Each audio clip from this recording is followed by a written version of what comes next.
Turkey's worst natural calamity.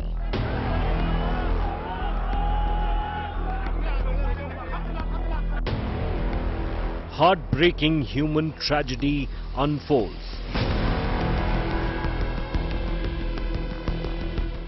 Death, destruction and debris. Silence in the city, gut-wrenching.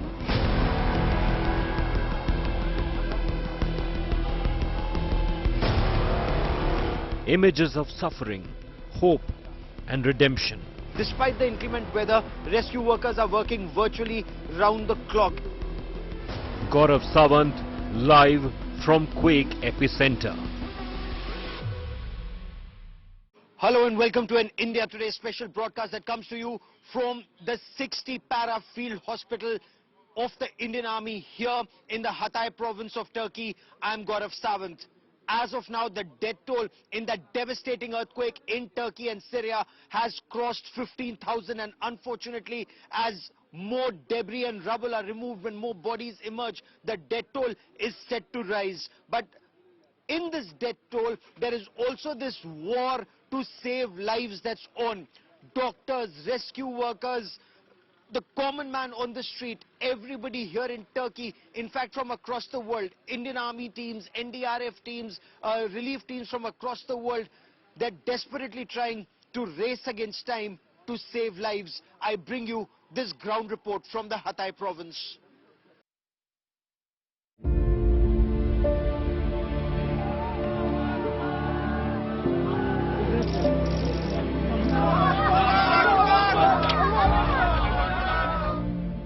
Over 15,000 dead. Thousands more injured. And millions left homeless. These numbers unfortunately continue to climb up as rescue operations continue. India Today's Gaurav Sawant is at Hatay, one of the worst affected areas in Turkey. The only Indian journalist reporting first-hand on the rescue efforts. Of course, magnitude of the crisis is so bad here that people are now having to fend for themselves. Some houses that do remain intact are serving as a base for others to live in. And like in this place, there is makeshift effort. Bread that may have been donated by neighbors, a makeshift kitchen here that's been made, and in a way this is like a community kitchen for these people. Effort, relief in some instances from helicopter being delivered, some material that people have been able to get from their homes if they're able to retrieve some blankets. Otherwise, nothing remains intact. Without a roof over their heads and amid freezing temperatures, several families were seen living in their cars, their homes reduced to dust. There are some vehicles, people are actually surviving in their vehicle. There's no other place to stay, but a smile remains intact on this young boy's face who's been able to eat something. Let's try. So they actually live in this car for the past several days. There's no other place to stay. Residents are now hoping for help from the international community as they are left without food, water and even warm clothes. They have lost all of their belongings. Each image here in Hatay more heartbreaking than the other, and we are at the epicenter of the quake. With me is Hussein, and Hussein, the destruction is terrible all around. Очень terrible. My name is Hussein. It's Hatay очень terrible. I think 1,000 people has died. You can see all his half people.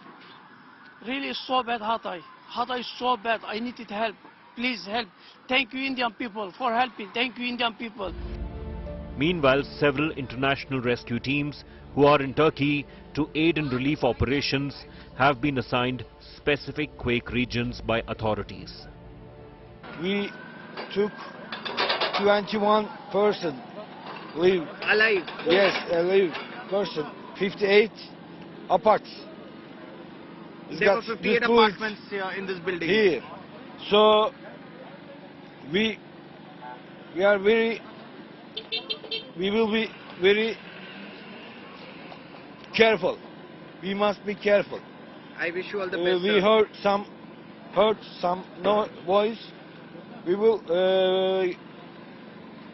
work this area, this building. It's a race against time for the rescuers who are working tirelessly for days to save as many lives as they can. You have multiple teams working round the clock. Those big machines, what they've done is they've drilled a hole in the concrete slab. Oxygen, water, food.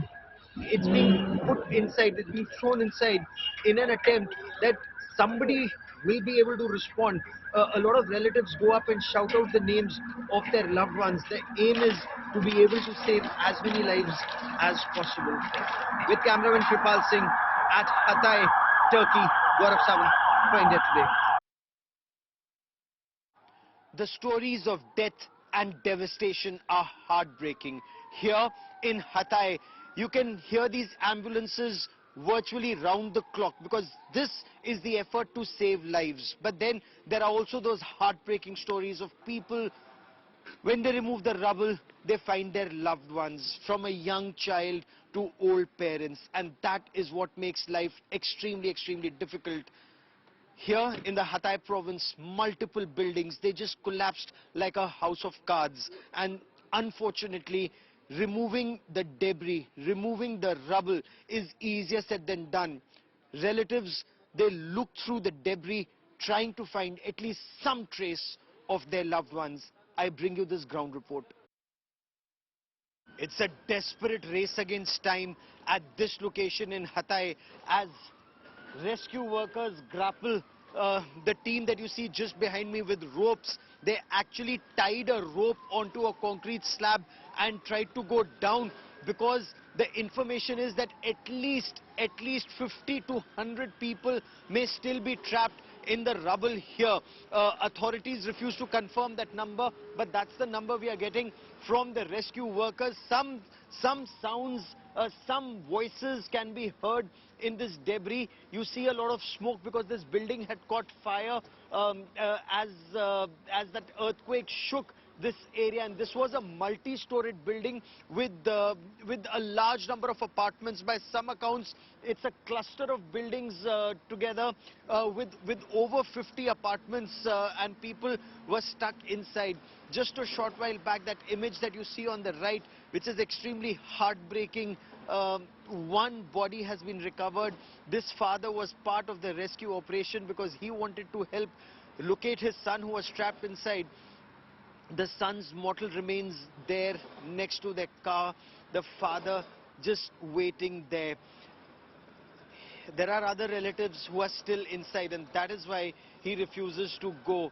The family standing right behind, waiting by that rubble in an effort to get some information of their loved ones. As you notice, more relatives are now going up. I'll request camera person Kripal Singh to come this side. See, these are relatives that are going up because they say that their loved ones will respond to their voices, and that is why every few minutes somebody goes up, shouts out a name of their loved one. They come, we'll try and get closer to the rubble, though it's extremely dangerous, but we will try and get closer to get you up to speed. Now this is where they shout out the name of their relatives and hope that someone will hear something and respond, and that is where rescue effort will start. It's a concrete block. As you can look around, these are several floors that just collapsed. This, as of now, is a race against time to save lives. With cameraman Kripal Singh in Hatay, Turkey, Gaurav Sawant for India Today. You hear sirens all across, and we are stuck in a traffic jam for several hours now in Turkey. Just look around. That's an ambulance that's stranded. That's another ambulance that's stranded. That's That's a fire engine that's stranded.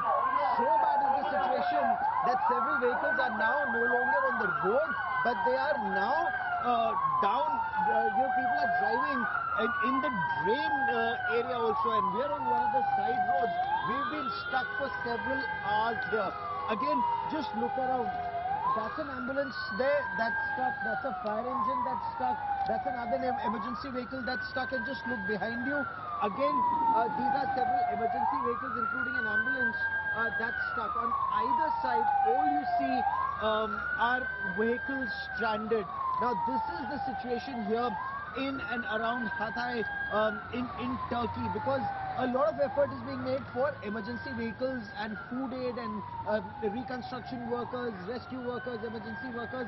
Look, these are emergency and rescue workers. They are now walking towards the area to be able to help people. So bad is the situation because people have been stuck for several hours. As have we been. We've been stuck for several hours here. We don't know. We cannot go forward. We cannot go back. Look, this gentleman just behind me. Several vehicles just stuck on the road. And this perhaps symbolizes the problem that Turkey is facing right now after that devastating earthquake that's claimed by some accounts over 15,000 lives in Turkey and in Syria. With cameraman Kripal Singh in Turkey, Gaurav Sawant for India Today. There are several Indian Army personnel who are deployed here. So it's a 99-member field hospital team with 12 doctors. And with me is Colonel Yadveer Singh. Colonel Yadveer Singh is the commanding officer of this hospital. Colonel Singh, what can you tell us about the infrastructure that you've been able to set up here? We came here as a level 2 facility, approximately 30-bedded hospital. We have all our specialists, surgical specialists, medical specialists, orthopedic surgeons, anesthetists, and we can set up an intensive care unit also.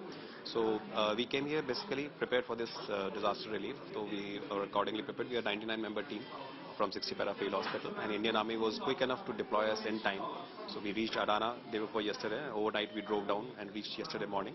And over a period of 2 days we have seen many casualties, and most of them are fractures. They have been buried under the rubble for more than 3 days. So they were dehydrated and broken bones and sometimes seriously debilitated. But they have been taken care of, and we are at our job.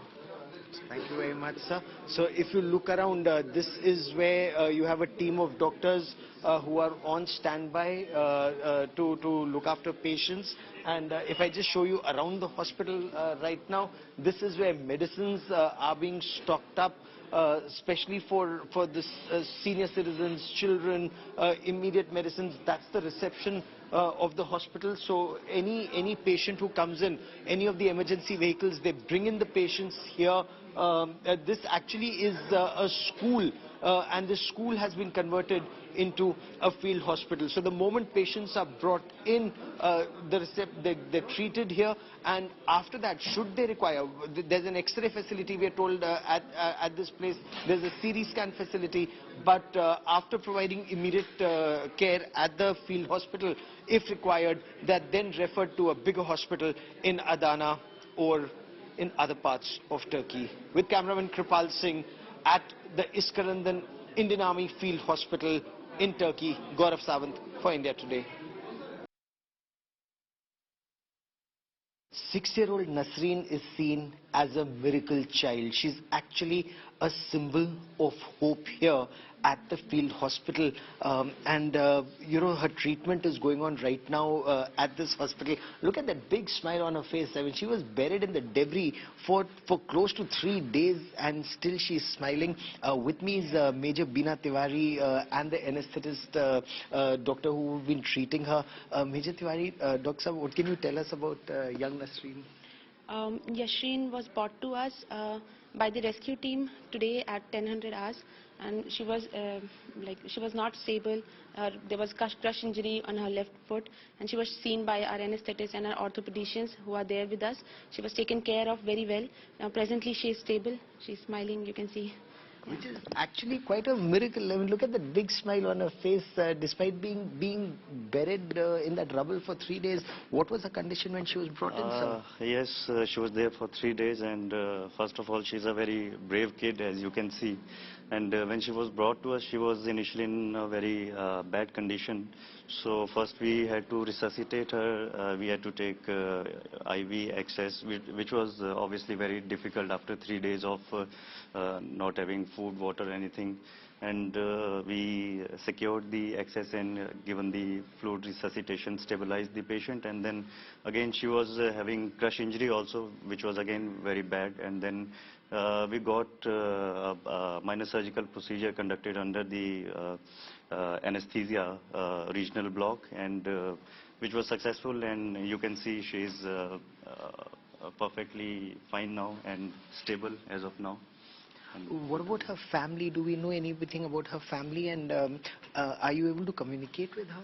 Like we have learned in last, I'll say 24 hours, we have learned few Turkish words, so we are just able to communicate with that. Whatever I found that there were 5 members in her family, they were all under the debris, and out of 5, 2, her and her mother, were taken out today. Her mother is still on en route to the hospital, and rest 3, unfortunately, they are still, people are searching for them. So that is all that we know about the family status. We have one of the relatives with us, so who is the one who is taking care of her right now. How is Nasreen coping? She's a very cooperative child, I'll say, and she is very brave. She has not shown any signs of a shock of the last 72 hours that she has gone through. So she's otherwise stable. Positive. Very positive. Very positive attitude she is having, and brave girl. She is indeed a very brave girl, and doctor, because communication would be a problem, were you able to talk to her? What do we know? Can you repeat it again, please? So what have you been able to speak to Nasreen? Have you spoken? Okay, I can. He knows Turkish. When I ask about the patient, about how do you feel about the problems, and he says he is good enough. He don't have any problem right now. He's good. So she's good. So perhaps that's a positive attitude that's seeing her through this crisis. And in this hospital, she's actually someone that everyone is talking about, because she's somebody who inspires hope. With cameraman Kripal Singh at the 60 Parafield Hospital at Iskenderun, Turkey, Gaurav Sawant for India Today.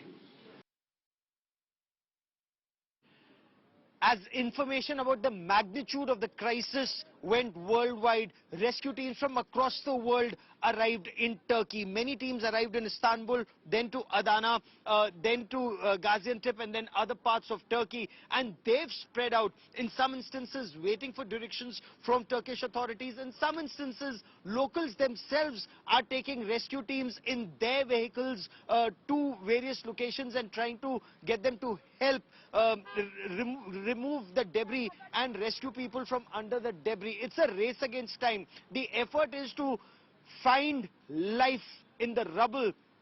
Otherwise, all that people are finding in most instances is death. But the effort even now remains to find people alive in the debris, and then the task begins of reconstruction. That, of course, will take a very long time. As of now, across Turkey and in parts of Syria, the reports that we are getting, people are just trying to remove the rubble and find people who are trapped, because according to some reports, there are thousands who are still missing and unaccounted for. We bring you this report. A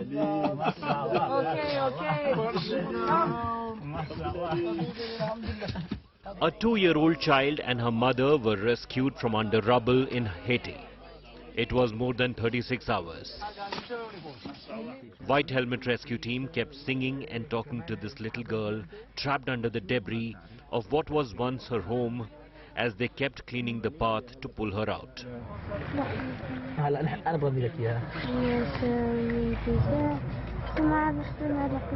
In Idlib of Syria, Sham was lucky to survive for the miraculous efforts of the rescue team.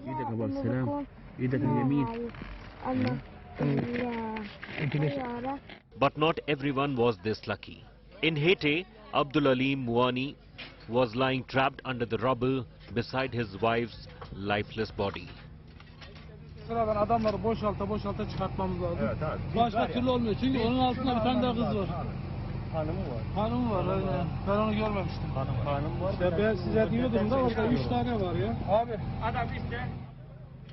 3 days after the earthquake shook the ground and his house came tumbling down like a pack of cards, Muaini survived, but not his family. Rescuers are now lying on debris with their ears to the ground to trace any sound of life left under the piles of rubble.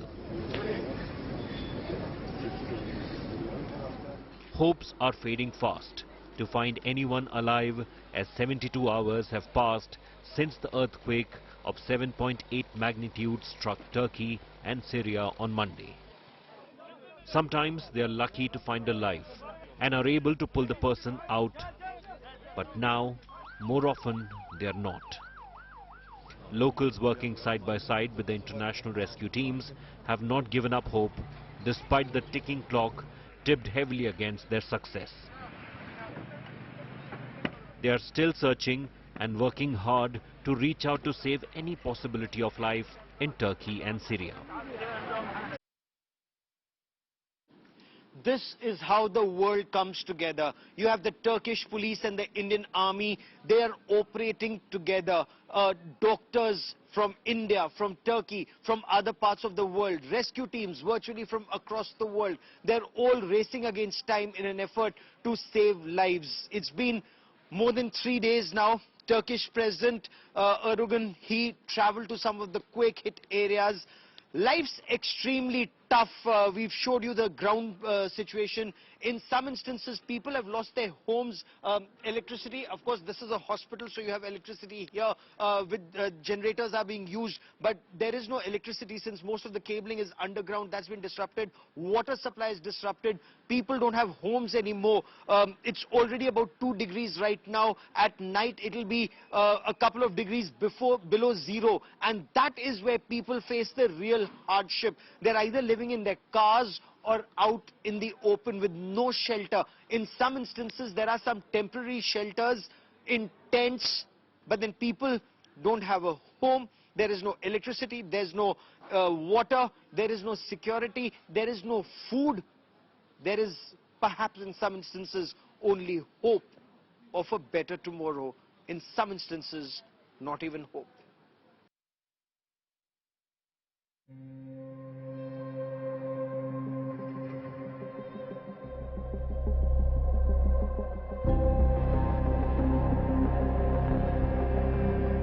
This is the satellite image of Kahramanmaraş in South Turkey on 26th of July 2022. An earthquake of 7.8 magnitude turned the same city into pounds of rubble in 8th Feb satellite images.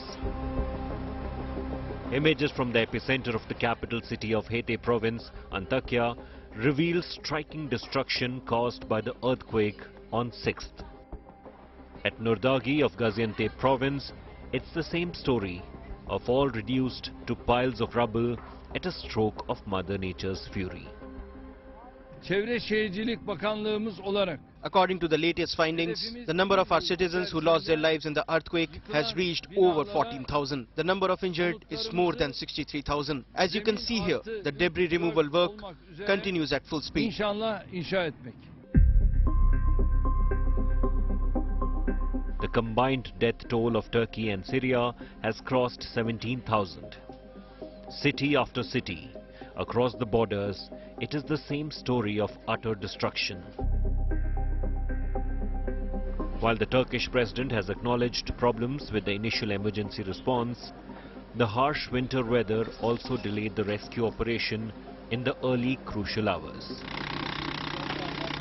As per the Disaster Management Agency, more than 110,000 rescue personnel were working around the clock, and more than 5,500 vehicles, including tractors, cranes, bulldozers and excavators have been deployed in clearing the rubble.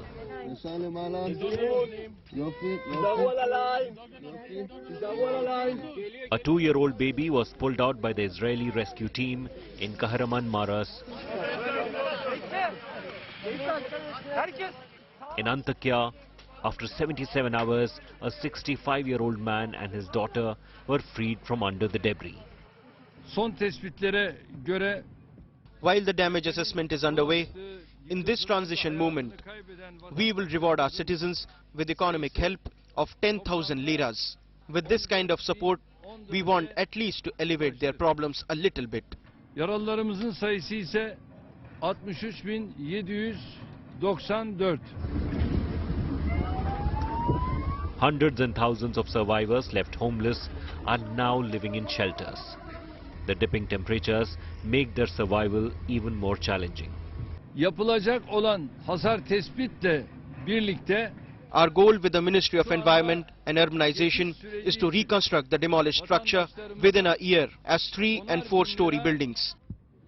nakdi yardım yapacağız. More and more relief materials like tents, beds and blankets are pouring in from different parts of the world to help Turkey and Syria cope up with the disaster and harsh weather as the rescue operations continue. As long as there is life, there is hope. As far as these images go, Indians and people here in Turkey, it's the common word, dost. What's being undertaken here is Operation Dost. It's to bring the people of the two countries together, because a friend in need is truly a friend indeed. But the challenge remains immense. We will continue to report from ground zero in Turkey. As of now, that is all. Camera person Kripal Singh and I have for you on this special broadcast. Many thanks for watching. News and updates continue on India Today. Stay with us.